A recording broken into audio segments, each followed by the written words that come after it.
नमस्कार, बहुत स्वागत है आपका। मैं हूं आपके साथ Yogesh Pandey. Jharkhand chambers of commerce की तरफ से बाजार समिति में 2% कृषि टैक्स लगाए जाने के विरोध में कारोबारियों का हड़ताल जारी है और जिससे कि जिले की खाद्यान्न दुकानों के साथ फल, आलू, प्याज के प्रतिष्ठान अनिश्चितकालीन के लिए बंद रहेंगे। इस बीच व्यापारियों के प्रतिनिधि मंडल ने कृषि मंत्री के साथ बातचीत की, हालांकि इस बातचीत का कोई हल नहीं निकला और इसके बाद आंदोलनकारियों ने अपना आंदोलन तेज कर दिया है। इधर राज्य में हड़ताल का सीधा असर अब खाद्यान्न आपूर्ति पर पड़ने लगा है। तो व्यापारियों का अनिश्चितकालीन का हड़ताल जारी है। कृषि विधेयक वापस होने तक ये आंदोलन जारी रहेगा, ये व्यापारियों की तरफ से कहा गया है। कृषि टैक्स लगाए जाने के विरोध में दुकानें भी बंद नजर आई।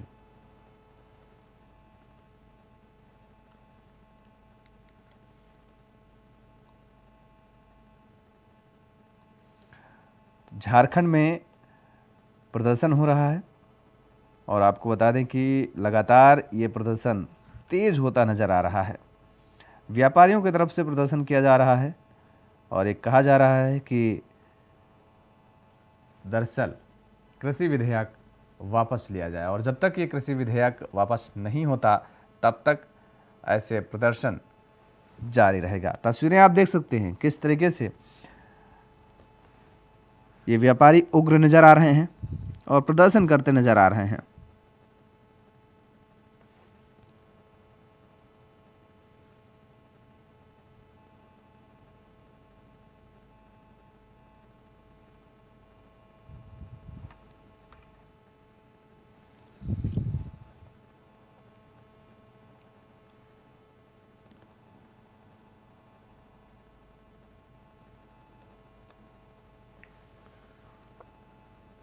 और रुक करेंगे अब गोरखपुर का, जहां पर सीएम योगी गोरखपुर के कैंट महादेव झारखंडी मंदिर पहुंचे हैं। महाशिवरात्रि पर्व पर महादेव झारखंडी मंदिर पहुंचे हैं सीएम योगी ने शिव भगवान की पूजा अर्चना की। शिव भगवान पर पुष्प और बेलपत्र चढ़ाए और आपको बता दें कि सीएम योगी के साथ बीजेपी के एमएलसी विधायक भी मौजूद रहे हैं। तो सीएम योगी ने भगवान शिव की पूजा की और इसके साथ ही आपको बता दें कि शिव भगवान पर पुष्प और बेलपत्र सीएम ने अर्पित किए हैं। सीएम योगी के साथ इस दौरान बीजेपी के एमएलसी और विधायक भी मौजूद रहे।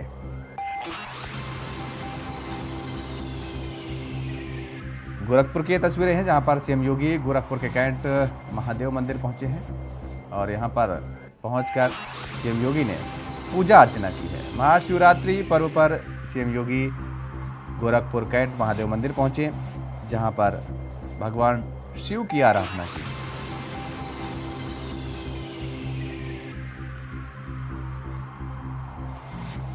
ये तस्वीरें गोरखपुर की हैं, आपको बता दें, जहां पर उत्तर प्रदेश के मुख्यमंत्री योगी आदित्यनाथ पहुंचे और भगवान शिव की पूजा अर्चना की। ये तस्वीरें आप देख सकते हैं।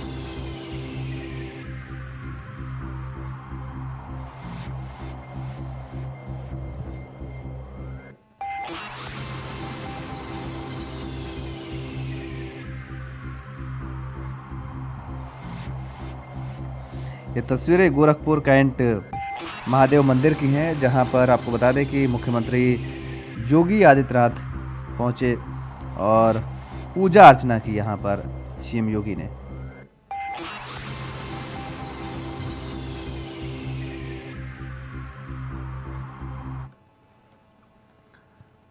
और रायबरेली में सड़कों पर हो रही लगातार मौतें, तेज रफ्तार अज्ञात वाहन और बाइक की टक्कर हादसे में बाइक सवार पिता पुत्र घायल हो गया है। इलाज के दौरान पुत्र की मौत हो गई है। पिता की हालत नाजुक बनी हुई है।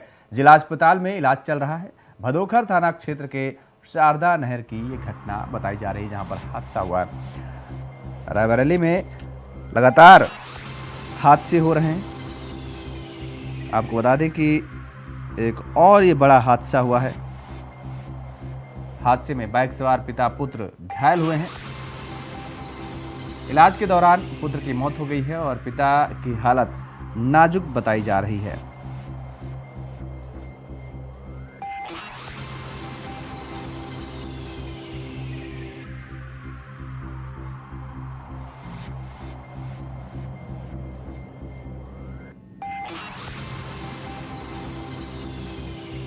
तो रायबरेली में हादसे लगातार बढ़ते नजर आ रहे हैं और इसी कड़ी में एक और ये हादसा हुआ है। आपको बता दें कि तेज रफ्तार अज्ञात वाहन और बाइक की टक्कर हुई है जिसमें पिता पुत्र घायल हो गए हैं। वहीं इलाज के दौरान पुत्र की मौत बताई जा रही है जबकि पिता की स्थिति नाजुक बनी हुई है।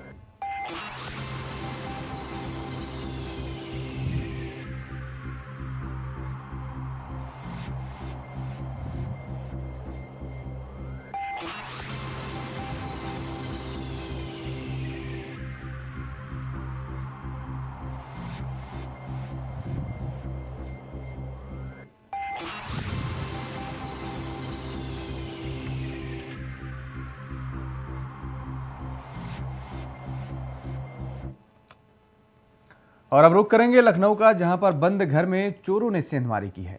लाखों के जेवर और नकदी उड़ा दिए हैं चोरों ने। शादी में गए दंपति के घर चोरी हुई है। लाखों के गहने नकदी लेकर चोर फरार हो गए हैं। थाना पीजीआई के सुभानी खेड़ा का ये पूरा मामला है। आपको बता दें कि लाखों के जेवर और नकदी उड़ा दिए गए हैं। शादी में गए दंपति के घर पर चोरी की वारदात सामने आई है। ये लखनऊ से खबर है, जहां पर शादी में गए दंपति के घर पर चोरी का मामला सामने आया है। लाखों के जेवर और नकदी उड़ा दिए गए हैं। आपको बता दें कि चोरों ने हाथ साफ किया है।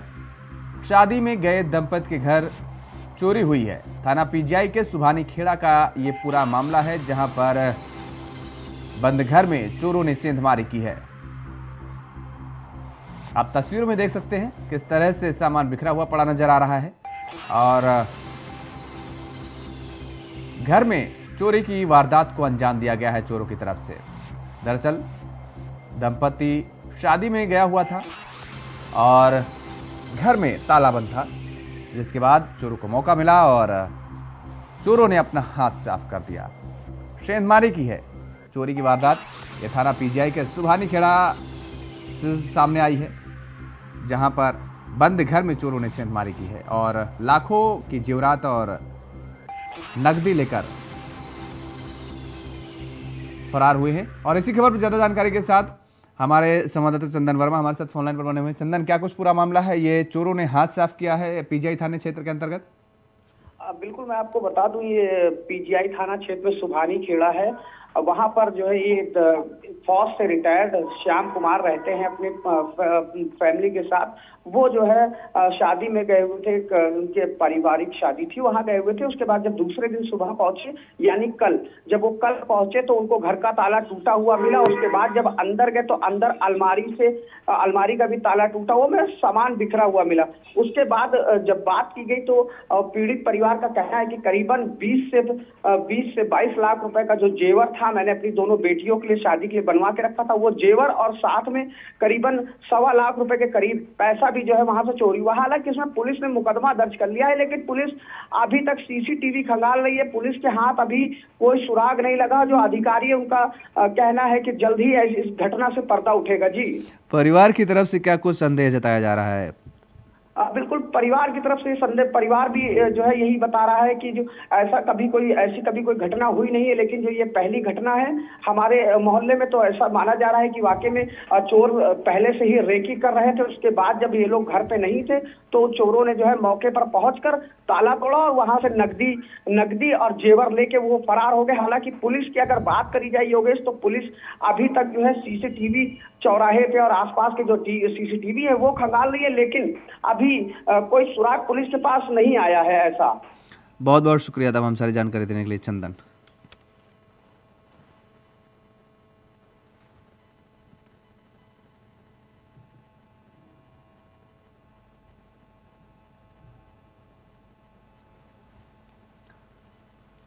शादी में गए दंपति के घर पर चोरी की मामला जी सामने आया है। शादी में गए दंपति के घर पर चोरी हुई है।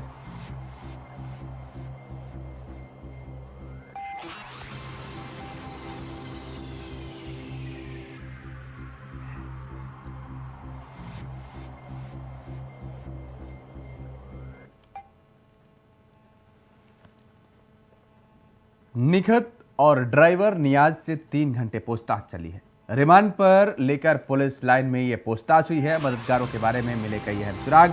एसआईटी के एसपी हर्ष पांडे ने दोनों की रिमांड ली है। दोनों का मेडिकल परीक्षण भी कराया गया है। रिमांड पर लेकर पुलिस लाइन में पूछताछ हुई है। आपको बता दें कि मददगारों के बारे में कई अहम सुराग मिले हैं।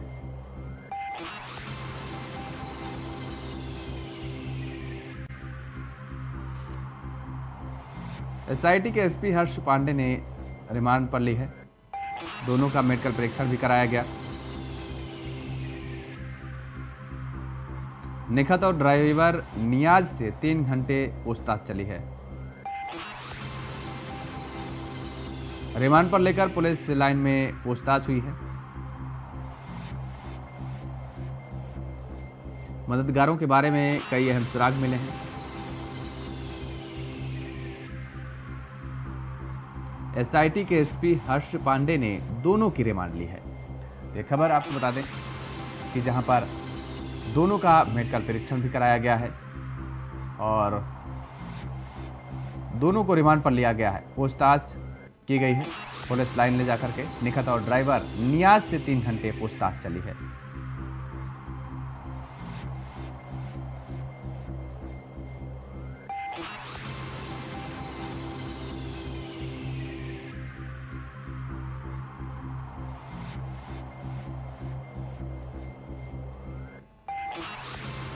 एसआईटी के एसपी हर्ष पांडे ने दोनों की रिमांड ली है और यह पूछताछ की गई है। पुलिस लाइन में दोनों से पूछताछ की गई है।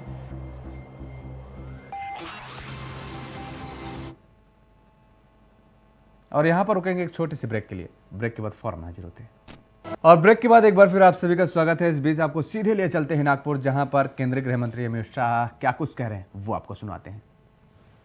चाहे लोकतांत्रिक मूल्यों की रक्षा करनी हो, चाहे वसुधैव कुटुंबकम के संस्कार के साथ समग्र दुनिया के मदद में खड़ा रहना हो, चाहे वैज्ञानिकों के अनुसंधान से देश को आगे बढ़ाना हो, चाहे टेक्नोलॉजी को गांव तक इसका ट्रांसफॉर्मेशन करना हो, चाहे एडमिनिस्ट्रेशन के अंदर टेक्नोलॉजी को आत्मसात करते हुए लोगों की सुविधाएं बनानी हो, चाहे 60 करोड़ गरीबों के जीवन स्तर को ऊपर उठाना हो, हर क्षेत्र में ये 75 साल में भारत ने बहुत कुछ सिद्ध किया है और हम सब के लिए, हर भारतीय के लिए गौरव की बात है। तो दूसरा लक्ष्य था 75 साल की सिद्धियों को लोगों के सामने रखना और इससे एक आत्मविश्वास से भरा भारत की रचना करना। और मोदी जी ने तीसरा लक्ष्य रखा है 75 साल से 100 साल, जब देश की शताब्दी मनाई जाएगी तब भारत कैसा होगा, ये कल्पना भी उन्होंने हमारे सामने रखी है। उन्होंने रखा है व्यक्ति के लिए सर्वप्रथम भारत, मतलब हमारे लिए भारत प्रथम और दुनिया में भारत हर क्षेत्र में प्रथम, ये हमारा लक्ष्य है। हर क्षेत्र के अंदर भारत प्रथम हो, ये लक्ष्य के साथ ये 25 साल आगे बढ़ना है और ये 25 साल को अमृत काल का नाम दिया है। और अमृत काल इस संकल्प से सिद्धि के 25 साल है। हर क्षेत्र में हमने संकल्प करना है, हर व्यक्ति ने एक संकल्प करना है और उस संकल्प को सिद्ध करते हुए 25 साल में भारत को दुनिया में सर्वप्रथम बनाना है, जिसके लिए हमारे आजादी के संग्राम के अंदर लोगों ने बहुत बड़ा बलिदान दिया था। जिस भारत की कल्पना खुदीराम बोस और भगत सिंह ने की होगी, जिस भारत की रचना के लिए तात्या टोपे और लक्ष्मीबाई ने अपने जान दिए होंगे, वो भारत की रचना करने का काम, इसका संकल्प इस वर्ष लेकर 25 साल पूरे लोग एक ही दिशा में, एक मन, एक दिशा और एक लक्ष्य के साथ आगे बढ़े, इसको हमने अमृत काल का नाम दिया है। मोदी जी ने ये 3 लक्ष्य हमारे सामने रखे, 3 उद्देश्य से आजादी का अमृत महोत्सव बनाया है और 8 साल में, 9 साल होने को आए, 8.5 साल में देश ने इसमें से काफी कुछ कर लिया है। जिस देश के लिए कहा जाता था कि अगर हम आपको रक्षा के उपकरण नहीं देंगे तो आप अपनी सुरक्षा सुनिश्चित नहीं कर सकते हो, वो देश आज 70% आत्मनिर्भरता के साथ दुनिया के सामने खड़ा है। ये बहुत बड़ी सिद्धि है। पूरे विश्व में मेक इन इंडिया के स्वप्न को साकार करते हुए उत्पादन का, मैन्युफैक्चरिंग का हब आज भारत बनने जा रहा है। पूरी दुनिया चकाचौंध हो गई जब कोरोना का कालखंड आया। फिर एक बार पश्चिम के सारे पंडित चर्चा करते थे बाकी सब तो हो जाएगा, यूरोप में हो जाएगा, अमेरिका में हो जाएगा, भारत का क्या होगा, इनकी हेल्थ व्यवस्था, उनका इंफ्रास्ट्रक्चर इतना अच्छा नहीं है। हाँ, उनकी बात सही थी। उनकी कंपैरिजन में हमारा इंफ्रास्ट्रक्चर अच्छा नहीं था, परंतु मोदी जी ने कोरोना की लड़ाई को सरकार की लड़ाई नहीं बनाया, एक पार्टी की नेतृत्व वाली केंद्र सरकार की लड़ाई नहीं बनाया।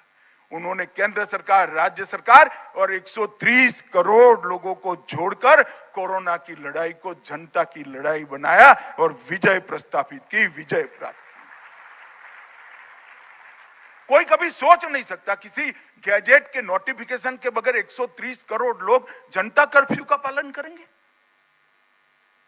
आज भी कई विदेश के पत्रकार मुझे मिलते तो पूछते हैं व्हाट इज जनता कर्फ्यू, उनको समझ में ही नहीं आता है। जब मैं समझाता हूं तो वो आश्चर्यचकित हो जाते हैं। 130 करोड़ लोगों में नेता के एक शब्द पर इतना बड़ा संयम कि कोई घर के बाहर नहीं निकला, ये बहुत बड़ी बात है। एक जमाना था जब शास्त्री जी ने कहा था शनिचर को चावल खाना छोड़ दो, पूरे देश ने छोड़ा था। उसके बाद दूसरा नेता आया है जिसके कहने पर पूरा देश शिस्त के साथ लोगों के हित में खड़ा हो गया। जब विश्व में सबसे पहले और सबसे अच्छी वैक्सीन बनाने वाले देशों में भारत शामिल हो गया, तब भी ये पश्चिम के पंडित, मैं तो देखता रहता था बहुत बारीकी से, क्योंकि मैं भी बीमार था तो कंप्यूटर के अलावा कोई सहारा नहीं था। वो चर्चा करते थे वैक्सीन तो बन गया, देंगे कैसे। मैं कई लोगों को जानता हूं, अमेरिका में वैक्सीन देने के बाद 6 महीने तक सर्टिफिकेट नहीं मिला। हमने 130 करोड़ लोगों को वैक्सीन लगा दिया और 15 सेकंड में मोदी जी की हस्ते फोटो वाली एक वैक्सीन को इसके मोबाइल पर सर्टिफिकेट को दिया। और कोविन ऐप को विश्व के कई देशों ने स्वीकार किया। अर्थ जगत के कई पंडित चर्चा करते थे बहुत बड़ी मंदी आएगी। हाँ, आई ना, जरूर आई, मगर भारत वो मंदी से बाहर रहा क्योंकि हमने सही अर्थनीति को अपनाया। लोग कहते थे लॉकडाउन कर दिया, जब तक वैक्सीन नहीं मिली लॉकडाउन किया क्योंकि लोगों की जान बचाना जरूरी था। इंफ्रास्ट्रक्चर जब तक नहीं बढ़ता है ये करना जरूरी था, परंतु लॉकडाउन जब रहा तब लोग क्या खाएंगे। 60 करोड़ लोग। तो आप सुन रहे थे केंद्रीय गृह मंत्री अमित शाह को, और अब रुख करेंगे खबरों का। महाशिवरात्रि के अवसर पर देश भर में शिव मंदिरों में विशेष पूजा अर्चना आयोजित की जा रही है, और इसी कड़ी में जौनपुर में सूर्योदय से पहले ही सैकड़ों की संख्या में भक्तों के पहुंचने का सिलसिला शुरू हो गया। भक्त भगवान शिव पर विशेष रूप से अर्पित करने के लिए धतूरा, बेलपत्र आदि रात को शिव की ज्योति से वो नूर मिलता है, सबको दिलों में सुरूर मिलता है। जो भी आता भोलेनाथ के द्वार उसे कुछ ना कुछ जरूर मिलता है। इस वक्त इंडिया वाइस की टीम जो है जौनपुर के गोपेश्वर धाम मंदिर पर है, जो कि सागन क्षेत्र में मंदिर पड़ती है। तो हमारे साथ शिव भक्त भी मौजूद हैं। आज जानेंगे महाशिवरात्रि महापर्व को लेकर किस तरह से उत्साह। जी भैया, क्या नाम आपका? मेरा नाम शीतल प्रसाद अग्रवाल है। और शीतल जी, ये बताइए कैसा उत्साह है? तो आज बहुत मेरे जीवन का बहुत बड़ा सपना आज पूरा हो रहा है। मैंने संकल्प लिया था कि इस शिवरात्रि के पहले पहले बाबा को जलाभिषेक हो जाए, और बाबा ने 1 साल तक बहुत तपस्या की मेरे इस कार्य में, और उनको कहीं भी जलाभिषेक नहीं हो पाया। उनको एक छोटे से कमरे में बंद करके उनकी पूजा अर्चना होती रही। लेकिन आज वो सौभाग्यशाली क्षण आ गया जो विगत 10 फरवरी को जिनका पूजन अर्चन शुरू हो गया। और आज महाशिवरात्रि के दिन बहुत ही बड़ा मेरे को सुख शांति मिली इससे कि आज हमारी सागन की नगर की जनता अपने बाबा भोलेनाथ का दर्शन कर पा रही है और जलाभिषेक कर रही है। जौनपुर के तमाम शिवालय जैसे तिलोचन महादेव हुआ, सुजानगंज हुआ और सागन के गोपेश्वर धाम मंदिर एक ऐतिहासिक मंदिर है। कहा जाए भक्तों की सुबह से भीड़ देखने को मिल रही है। इसके विषय में मैं तो इतना ही कहना चाहूँगा, मेरे पिताजी, मेरी अवस्था 14 वर्ष की थी जब वो दिवंगत हो गए, और उसके बाद उन्होंने सन 77 में वो दिवंगत हुए। सन 76 में इस मंदिर का निर्माण शुरू किया था, लेकिन स्वास्थ्य के वजह से ये 77 में कार्य रुक गया। 78 में मेरे ताऊ जी, मतलब मेरे पिताजी से जो बड़े भाई थे, उन्होंने इस संकल्प को पूरा किया। उनका नाम स्वर्गीय लालचंद जी भावसिंका था, मेरे पिताजी का नाम श्री मोतीलाल जी भावसिंका था। वो लोग भी 4 भाई थे, सबसे बड़े लालचंद जी थे, दूसरे नंबर पे मोतीलाल जी थे, तीसरे नंबर पे राम निरंजन जी थे, चौथे नंबर पे हरिनारायण जी। ये सब उन्हीं पूर्वजों का आशीर्वाद और संकल्प का प्रतिफल है जो मैं इस कार्य को भगवान भोलेनाथ की प्रेरणा से कर सका। और भी कुछ शिव भक्तों से भी जानने का प्रयास करेंगे। भैया, आज आप बाबा के दरबार में हैं, तो क्या क्या मनोकामना रहेगी आपकी? मनोकामना यही रहेगी भाई, हर हर महादेव। शिवरात्रि के पर्व को देखा जाता है, बाबा का जलाभिषेक होता है, कहा जाता है सारी मनोकामना पूरी होती है। कैसे कैसे उत्साह को देख रहे हैं आप? अच्छी तरह से उत्सव चल रहा है। आज महाशिवरात्रि का पर्व है। और बिल्कुल आपको कैमरामैन से कहना अंदर की तस्वीर दिखाएं। तस्वीरों में आप देख सकते हैं भोलेनाथ के दरबार में जो है सुबह से ही भक्त जलाभिषेक करने के लिए पहुंचे हैं और भक्तों की भीड़ लगी हुई है। महिलाएं, बच्चे, पुरुष सभी जो है बाबा के दरबार में मौजूद हैं। आप तस्वीरों में देखिए किस तरह से जो है सुबह से ही लंबी लाइन लगी हुई है। और जौनपुर के एक तिलोचन महादेव हुआ, चाहे सुजानगंज हुआ, चाहे गोपेश्वर धाम हुआ, सुबह से ही भक्तों के एक तांता लगा हुआ। तस्वीरों में आप देख सकते हैं शिवरात्रि महापर्व है, जो महापर्व को देखते हुए जो है लोग अपने हाथों में जलाभिषेक करने के लिए बाबा के दरबार में पहुंचे हैं। और कहा जाता है कि बाबा सभी की मनोकामना पूरा करते हैं। आज जो है शिव महाशिवरात्रि है और भी कुछ युवा भक्त हैं। भैया, क्या नाम है आपका? प्रियांक ग्रेरी। और ये बताओ, आज महाशिवरात्रि है, जलाभिषेक करने के लिए आए, क्या लगता है बाबा कितना उत्साह है आपका? बहुत ज़्यादा है, आप देख सकते हैं यहाँ की भीड़। यहाँ फिलहाल अब दोपहर हो गया तो थोड़ा सा कम भी हो गया है, क्योंकि अभी तो सुबह में मैं आया था, सुबह में तो काफ़ी और भीड़ थी यहाँ। और बिल्कुल जो है बाबा के दरबार में जो है भक्त जो है हाजिर लगाने पहुंचे हैं। आज जो है जौनपुर में शिव बारात भी जो है जगह जगह और निकलेगी। कहा जाए बाबा के दरबार में हाजिर लगाने के बाद सभी मनोकामना पूर्ण होते हैं। जौनपुर से विवेक कुमार, इंडिया वॉइस। और इस बुलेटिन में फिलहाल इतना ही। खबरों के लिए आप बने रहिए इंडिया वॉइस के साथ। नमस्कार।